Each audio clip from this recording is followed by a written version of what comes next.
Our next selection will be an Armed Forces Salute, where we recognize each individual branch of the service.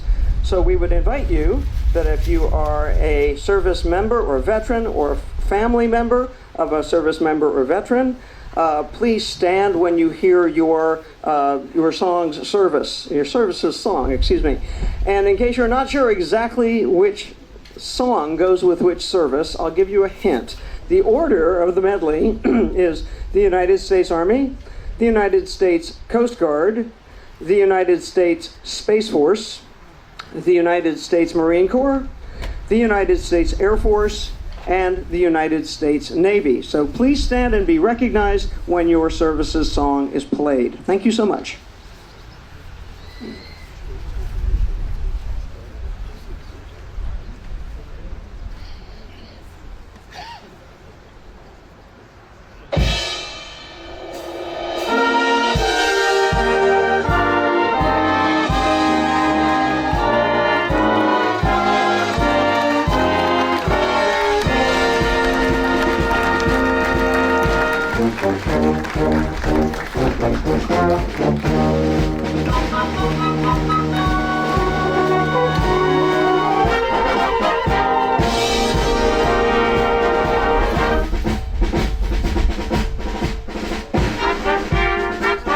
The United States Army! The United States Army!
Marine Corps.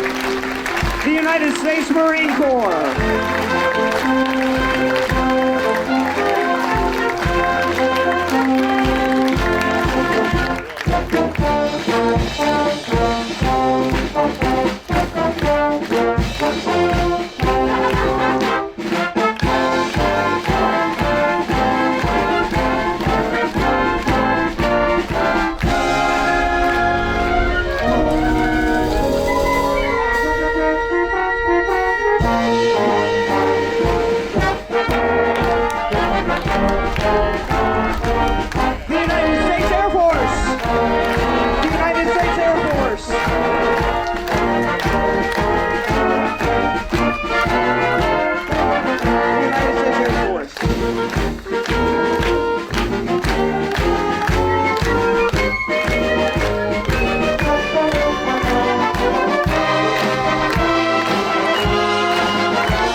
Our final selection is one I'm sure you'll all know. We would invite you to sing along if you like, and you'll hear some lyrics about standing up. So again, if you are able and if you'd like to stand up in support of the USA, here is the song for about God Bless the USA.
Wow.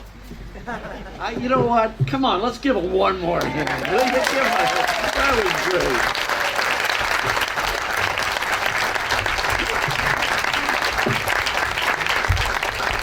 Thank you. Thank you all. I noticed some of you standing up for the various branches. So it's great to see you involved, not just in the service, but in your community. Well, it's always a special day, isn't it? More than 1.1 million men and women have given their lives in wartime throughout our nation's history. And behind every number is a person, a son, a daughter, a spouse, a parent, a friend, and a neighbor. We remember them with love, and we grieve their absence, and we honor their memory, and they will always remain in our hearts. As we enjoy this long weekend and the freedoms that come with it, we must remember that they made this possible, all those who served and sacrificed.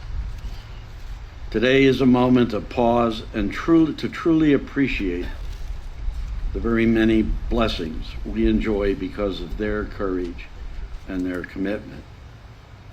By coming together, neighbors, families, veterans organizations, the entire communities, we keep their legacy alive.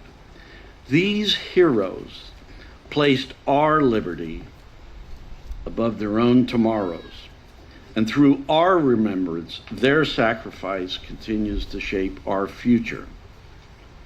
In recognition of today, Town of Cary has a proclamation, and I would like to invite the mayor up to please read that proclamation. Mayor Harold Weinberg.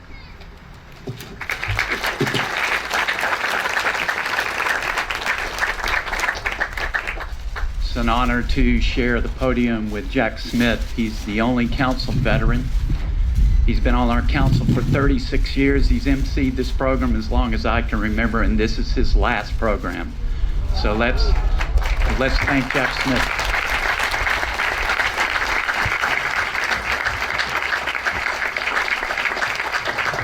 And I would like to read a proclamation recognizing this day veterans like Jack Smith and all the veterans who have served and are serving. Designating May 26, 2025 as the observance of Memorial Day in Cary. And whereas Memorial Day has been set aside as a national holiday for all Americans to remember the sacrifices made by those who have given their lives in service to the United States through their military service. And whereas we come here today to undertake the solemn duty of remembering those brave Americans. And whereas we honor those we have lost throughout our country's history, the proud men and women who served in the Air Force, the Army, the Coast Guard, the Navy, Space Force, and the National Guard that have served in wars that future generations would have freedom. And whereas in Cary, we are fortunate enough to have a place dedicated for us to gather, to honor those men and women and pay tribute to them and their families. And whereas the national moment of remembrance is a voluntary observance for each of us in our own way to take a moment of remembrance and respect to honor and give thanks to all of those who have risked their lives so that we may enjoy our freedom.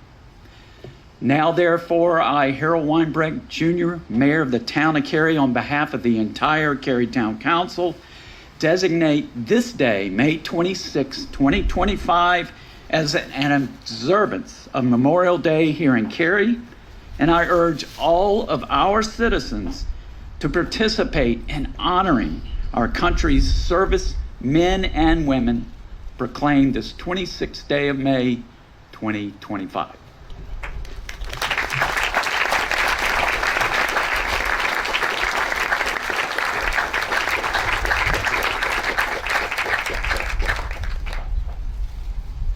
Thank you, Mayor. Appreciate those words also. Thank you. Those of you who are able, would you mind standing for a moment of silence as we remember and honor those who have died in service to our country.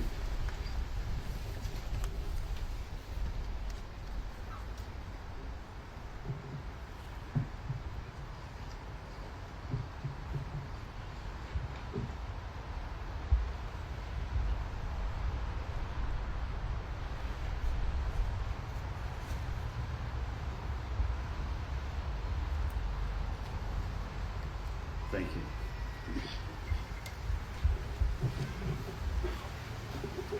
Now please join me in welcoming Paul Berry, Triangle Network Senior Director for Veterans Bridge Home and a 30-year United States Marine Corps veteran. Paul brings a wealth of experience from military service and veteran advocacy, and including his leadership roles in suicide prevention across North Carolina. Paul, it's all yours.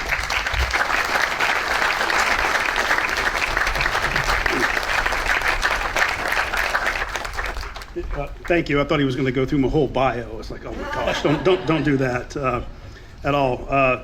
First of all, thank you everyone for coming out. And I know I'm probably standing between you and some rain showers on your way home, but I want to first of all thank the town of Cary. I've been coming to this for 8 years, and I come from a small town.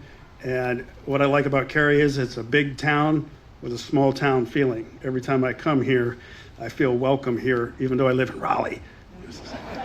But I want to thank all the local officials. Representative Ross, thank you for coming out. I know you have a very busy schedule, and it means a lot to see you here today. I'm going to share a story of one of my experiences in my 30 years I did in the United States Marine Corps. While I was in the Marine Corps, I deployed 11 times overseas. I did 15 years, which you would say pre 9/11, and 15 years post 9/11, and I've seen an awful lot. But my last deployment was to Afghanistan late in my career. I was 47 years old, so I won't say how old I am now. Getting there, right? But it was 2013, 2014. And during that deployment, I was the senior enlisted, or the sergeant major, for those of you know, for all the Marines in Southwest Afghanistan.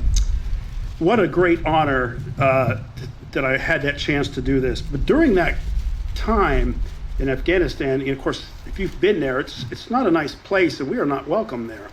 I had 19 killed in action and over 300 wounded in my command. And it was Christmas Eve of 2013 when we sent our last service member, in this case, a Marine, home. But I want to frame that story just a little bit. So when you're overseas deployed, like in a combat zone, when a U.S. service member is killed and sent home, there's a ceremony called a dignified transfer. And what that is they take the flag-draped coffin as it's marched onto the back of the aircraft, whatever that may be, and then the service members in attendance can pay their final respects before they're flown home to their family. As the sergeant major over there, I had the honor of being the last one to pay my respects. All 19 I had killed in action were enlisted. I'm going to back up. I'm going to talk about a sergeant. So I framed that story for you. So there's this young sergeant from Massachusetts. Daniel Vasilian is his name. You can Google it. He was a squad leader with what's called 1st Battalion, 9th Marine Regiment. There's a very a unit with a lot of honor and valor in Vietnam that was brought back for Iraq. Daniel had a previous combat tour in Iraq and Afghanistan, and now on his third tour, right before he was killed in action, he was interviewed. So on the 22nd of December, 2013, he was interviewed by, if you've been in the Army and the Marine Corps, it's called combat camera, because everything's got to be combat something, right? It's a combat camera.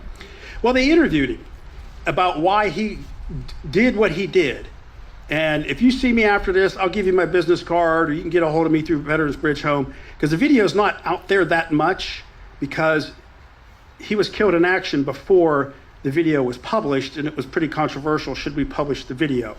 But it talked about what he was going to do while in the Marine Corps, and then how he was going to get out and become a defense contractor and go back to Afghanistan and teach the Afghan military how to run a military.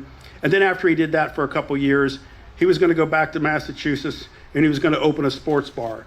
And at that sports bar, because it's typical, that's what Marines would do, right? He's going to open a sports bar, and if you were a veteran or a family member of a veteran, the first drink was on him. And that was his goal. Well, the very next day after that heartfelt interview, on 23 December 2013, Daniel and his squad of Marines, that's just 13 total Marines, and I don't even think they had 13 because they had already had some wounded. So he probably had 11 or 12. They were called upon to basically go rescue and reinforce another squad of Marines that were pinned down by intense machine gun fire. Despite multiple attempts to link up with the unit under heavy fire, Daniel continued to maneuver himself to gain contact. If you've ever been in a place like that, some of you who are Vietnam veterans, it's the river in Afghanistan. It's like a jungle.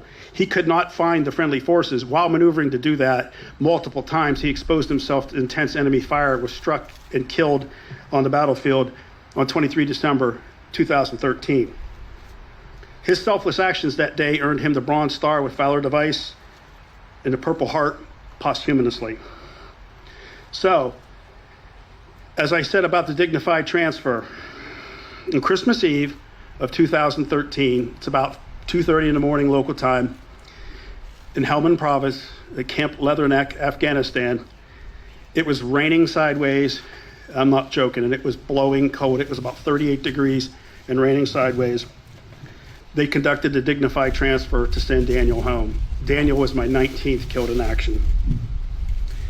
It was estimated that 5,000 fellow U.S. service members attended his dignified transfer at the back of a C-130 on Christmas Eve, 2013. I had the honor of being the last one, of course, to kneel and pray over his flag-draped coffin. That day forever changed me. This is why we're here to celebrate.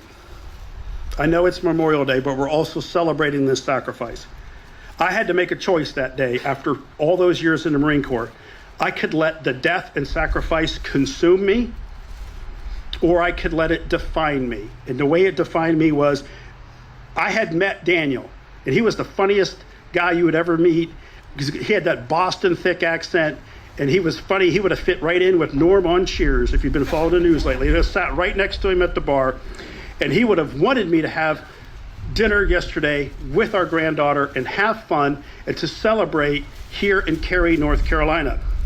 So I made a promise to the surviving family members of the 19 fallen from my command that if I could ever speak at an event like this, I'm going to speak about each one over the years. So I've got 18 more years to speak. Maybe not at Cary, but I'll find somewhere else. So today we gather here in Cary at this beautiful memorial. And if you have not walked around and seen this beautiful memorial, I ask you, please walk around, take some photos, and walk around in silence and remembrance, because this is certainly the land of the free because of the brave. And today we don't say Happy Memorial Day.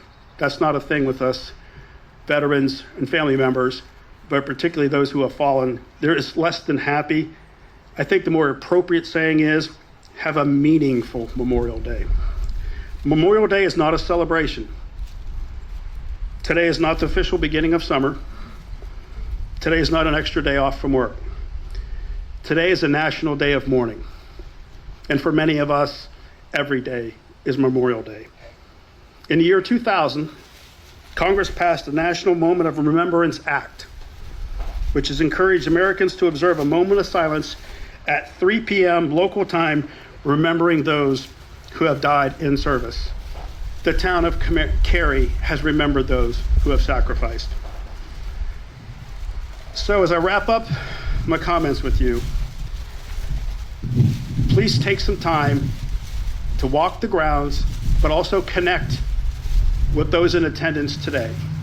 I know many of you have to leave, but if you are not in a rush, meet some new people, meet some new friends. I see many faces I've seen here for 8 years or so. I've been coming here now. And I'll finish with this. To those who join the military, they write a blank check, up to and including the amount of their life, to the United States of America, no questions asked. As long as America has brave warriors willing to pay that price, we will always be the greatest nation ever. May God bless you and your families. I remain always faithful. Semper Fidelis. Thank you.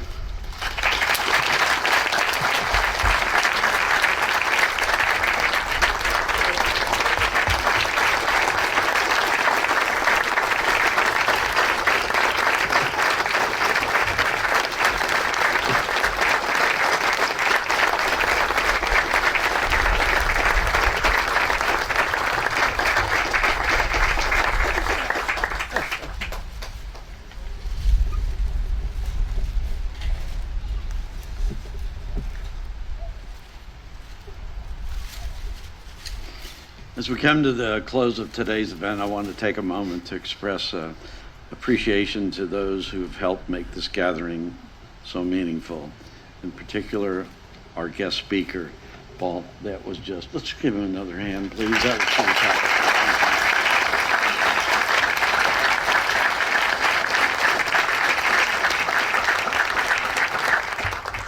Thank you for sharing such thoughtful and powerful reflections. And I'm sure as I look around here, and I've talked to many of you in the past, you all have your own personal stories, and it means a lot that you're here today.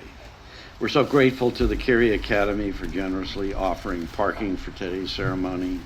A sincere thanks to the Veterans Bridge Home at Advanced Auto Parks and Boy Scout Troop 200 for creating the striking field of flags that surrounds us here at Veterans Freedom Park.